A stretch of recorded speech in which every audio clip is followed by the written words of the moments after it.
لە دەستپێکی خولی پێشمەرگە لە ژێردروشمی سەرکەوتن بۆ پێشمەرگە کەواوەک پشتیوانیەک بۆ هێزەکانی پێشمەرگە ئەنجام دەدرێت لە قەزای ڕەواندوز لە یاریگای گەردەگەرد هەردوو تیپی یاریزانە دێرینەکانی ڕەواندوز و تیپی یاریزانە دێرینەکانی ڕۆژهەڵاتی کوردستان یاریەکی دۆستانەیان ئەنجامدا.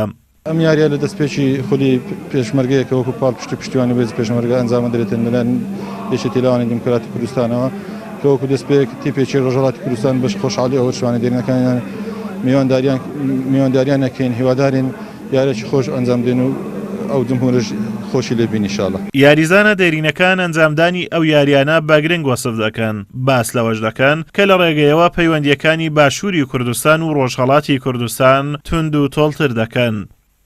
بە ناوی خوای گەورە و میهرەبان ئێمە ئەوڕۆ وەکو وەرشوانە دێرینەکانی شاری ڕەواندوس میوانداری و وەرشوانە دێرینەکانی کوردانی ڕۆژهەڵاتمان کرد و بە تایبەتی شاری بۆکان و مەهاباد و پیرانشەهر ئێمە گەلێک جار ئەوانیش ئێمەیان میوان کردووە بەڕاستی لە مەهاباد و پیرانشەهر و بۆکان و ڕەزایە و شنۆ ئەو جیانە هیوادارم هەموو لایەک سەرکەوتووە. ئێمە ئەوڕۆ هاتین لە ڕۆژهەڵاتەوە شاری بۆکانەوە بۆ ڕێزنەنان لە بناڵەوەی شەیدانێک کە بە خوێنی ئەوان ئێمە توانیمانە لێرە ئەم ڕاستە بەرگزارکەین توانیمانە لێرە سەربەرز بین بە خوێن لە سایە خوێنی ئەوانەوەی ئێمە مەدیونی ئەوین هاتوین بە ماڵی شەیدەکانمان بڵێن کە ئێمە بە دڵ و بەجانەوە لەگەڵتانین.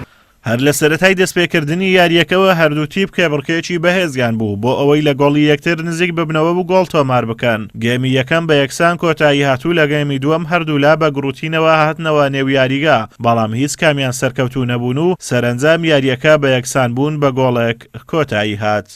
ئازاد ئۆمەراوی کەناڵی ئاسمانی پێام ڕەواندوز.